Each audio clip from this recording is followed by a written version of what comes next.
नहमदुहु व नसल्ली अला रसूलिल करीम अम्मा बाद फ़ऊज़ु बिल्लाहि मिनश शैतानिर रजीम बिस्मिल्लाहिर रहमानिर रहीम। अस्सलाम वालेकुम। अगर आपने मेरा यूट्यूब चैनल सब्सक्राइब नहीं किया तो बराए करम इसे फौरी तौर पर सब्सक्राइब करें, लाइक करें और अहबाब के साथ शेयर करें ताकि जब हम वीडियो लोड करें तो सबसे पहले आपके पास पहुँचे।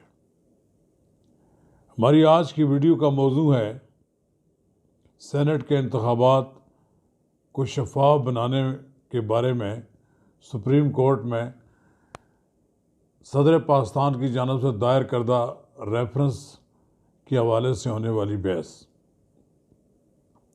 जैसा कि ये बात अब ढकी छुपी नहीं रही कि हुकूमत की तरफ से दायर करदा रेफरेंस पर इलेक्शन कमीशन ऑफ पाकिस्तान ने एक पोजीशन ले ली है।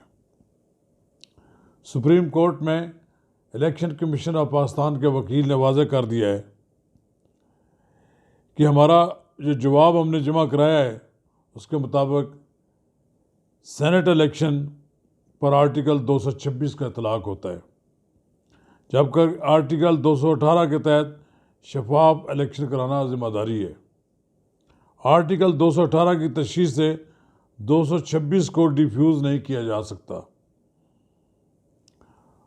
और आर्टिकल 226 की सिक्रेसी को महदूद भी नहीं किया जा सकता।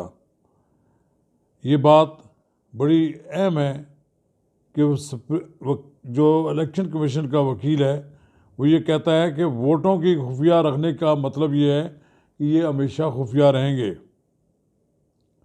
कास्ट किए गए वोट कभी भी किसी को दिखाने नहीं जा सकते।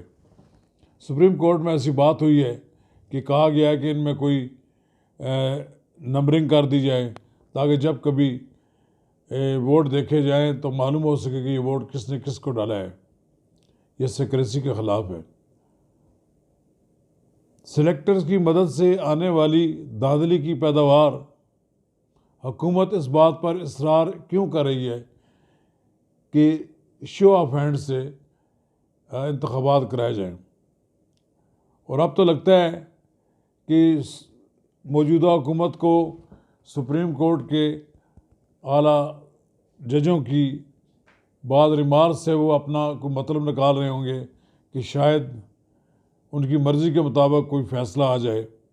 ये फ़ैसला जो है ये रेफरेंस दायर इसलिए किया गया है कि सुप्रीम कोर्ट से राय तलब की जाए, जबकि इलेक्शन कमीशन ऑफ पाकिस्तान ने बड़ा वाज़ेह एक स्टैंड ले लिया है और बताया है कि ये किसी सूरत में भी जब तक इसमें आइन में कोई तरमीम ना की जाए वोटों की सिक्रेसी नहीं ख़त्म की जा सकती।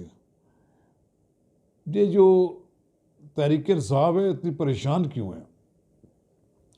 क्या उसको अपने वोटों पे, अपने अरकान पे यकीन नहीं है? यही वजह है कि उसने एक नया मसला खड़ा कर दिया है। 1973 का आइन है, उससे लेकर अब तक तो इसी तरीक़ाकार के तहत इंतखाबात हो रहे हैं, और फिर ये एक मफरूज़ा है कि सारे के सारे वोटों की ख़रीदो फरोख्त होती है। ये भी गलत है। हाँ, ख़रीदी फरोख्त भी होती होगी, इससे कोई इनकार नहीं कर सकता, लेकिन अभी तक जो वीडियो सामने आई है वो तो तहरीक इंसाफ के शख्स को ख़रीदा जा रहा है। तहरीक इंसाफ के शख्स ख़रीद रहे हैं, जिसके घर में ख़रीदा जा रहा है वो तहरीक इंसाफ का, और वो वीडियो बनाने वाला भी तहरीक इंसाफ का। और फिर ये वीडियो सामने आई है, मंजर आम पर आई है, और फिर ये भी हुकूमत ने लाई है। सुप्रीम कोर्ट के फैसले पर असरअंदाज होने के लिए केस की समाअत जारी है। बहरहाल तहरीक इंसाफ को ओपन इलेक्शन पर इसरार नहीं करना चाहिए, उसे अपने अरकान पर इतना एतमाद होना चाहिए कि वो सीक्रेट वोट डालें। मुतनासिब नुमाइंदगी को किस तरह हल किया जाए अगर आप सीक्रेट वोट का सिस्टम ख़त्म कर देंगे? फिर इसमें first priority, second priority, third priority होती है, और ये जो सुप्रीम कोर्ट में दलाइल दिए जा रहे हैं और बाज़ जजों के रिमार्क से तासर मिलता है कि शायद वो ये कोई रास्ता ढूंढ रहे हैं कि किस तरह अरकान के वोटों की शनाख्त हो सके। ये नहीं हो सकेगा। देखिए, कल अपोजिशन जमातों की सरकर्दा जमात पाकिस्तान मुस्लिम लीग नून के रहनुमाओं का एक इजलास हुआ है, जिसमें उन्होंने ये तय किया है कि अगर इस तरह का फैसला आया तो फिर वो दोबारा फिर जाएंगे सुप्रीम कोर्ट के पास कि इस फैसले पर आप नज़रसानी करें। देखें, ये किसी सूरत में अपोजिशन को कबूल नहीं होगा। हालांकि अपोजिशन के लोग भी खरीदे जा सकते हैं, लेकिन बात यह है कि इस वक्त हुकूमत को ये परेशानी है कि इस्लामाबाद की नशस्त से उनका अपना उम्मीदवार सैयद यूसुफ रज़ा गिलानी के ख़िलाफ़ हार जाएगा। उनको इस बात की परेशानी है कि KPK में वो कोई अब बहुत बड़ा अपसेट हो जाएगा, बलूचिस्तान में बहुत बड़ा अपसेट हो जाएगा। अब तो सूरत हाल ये है कि एक शख्स के ख़िलाफ़, फैसल वाडा के ख़िलाफ़ इलेक्शन कमीशन में केस है और उसका केस का फ़ैसला होने वाला है और वो मुसलसल वहाँ पेश नहीं हो रहे।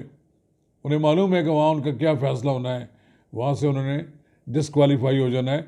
उससे बचने के लिए उन्होंने सेनेट में जाकर अपना कागजात जमा करा दी। अजीब तमाशा है।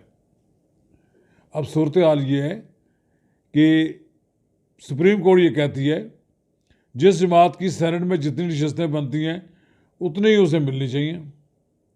इसका मतलब ये कि आप किसी रुकन पर पाबंदी लगा सकते हैं, हम नहीं लगा सकते पाबंदी कि वो वोट उसी जमात को दे। अगर आइन में ये लिखा हुआ है कि कोई रुकन अपना वोट दूसरी पार्टी को नहीं देगा, दूसरे उम्मीदवार को नहीं देगा, तो फिर तो उसके खिलाफ कोई कार्रवाई होनी चाहिए, लेकिन ऐसा नहीं है। ये इलेक्शन कमीशन ऑफ पाकिस्तान के वकील ने यह कहा है कि किसी को वोट का हक इस्तेमाल करने से हम नहीं रोक सकते। आज़ादाना वोट न दिया तो सेनेट इंतखाबात में इलेक्शन नहीं सिलेक्शन होंगे और वोट देखने के लिए आर्टिकल 226 में तरमीम करना होगी। वोट ता क़यामत ही खुफिया रहता है। ये इतना बड़ा स्टैंड लिया है इलेक्शन कमीशन ने। मेरा ख्याल है अब तो ये रेफरेंस उठाकर वापस ईवान सदर में भिजवा देना चाहिए। इस रेफरेंस में कोई वज़न नहीं है। ये इलेक्शन सीक्रेट वोट के ज़रिए होना चाहिए, जो तरीक़ाकार पहले से तय है। मैं नहीं समझता कि हुकूमत क्यों इतनी बज़िद है। एक नया मसला खड़ा कर दिया है। आपके ज़माने में आप जब इलेक्ट हुए 2018 में, तो आपके वक्त तो RTS बंद कर दिया गया था। आपको जिताने के लिए 3 दिन तक नताइज रोके गए। आपको जिताने के लिए लोगों की वोटों के बैलेट बॉक्स जो थे वो उठाकर बदल दिए गए।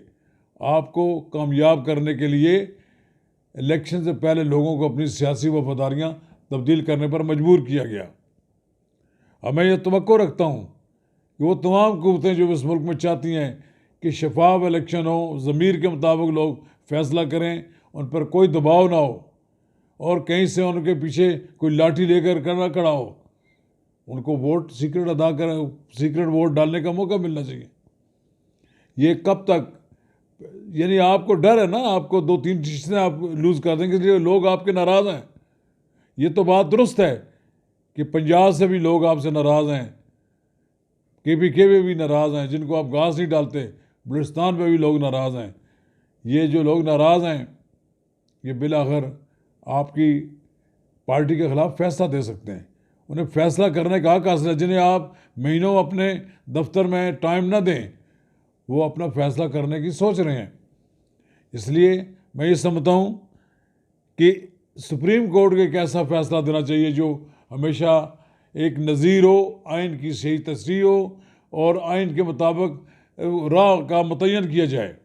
इसमें किसी को कोई इस तरह की सहूलत देने की कोशिश नहीं होनी चाहिए कि वो ओपन शो ऑफ हैंड्स के ज़रिए अगर वो वोट का इस्तेमाल करके हुकूमत को फ़ायदा पहुँचे। हुकूमत को भी और अपोजिशन दोनों बराबर हैं। सीक्रेट वोट होना चाहिए और इसकी राह में कोई रुकावट नहीं बननी चाहिए। और मुझे उम्मीद है कि सुप्रीम कोर्ट ऐसा फ़ैसला देगी जो सबके लिए काबिल कबूल होगा। और ऐसा ना हो कि सुप्रीम कोर्ट के बारे में भी लोग उस फैसले पर क्रिटिसिज्म करें। उससे बचने के लिए सुप्रीम कोर्ट को सही और अच्छा और काबिल कबूल फ़ैसला करना चाहिए। और मुझे तवक्को है कि सुप्रीम कोर्ट बिल आखिर एक ऐसा फैसला देगी जिससे पूरे मुल्क के लोग खुश होंगे, मुतमईन होंगे। शुक्रिया।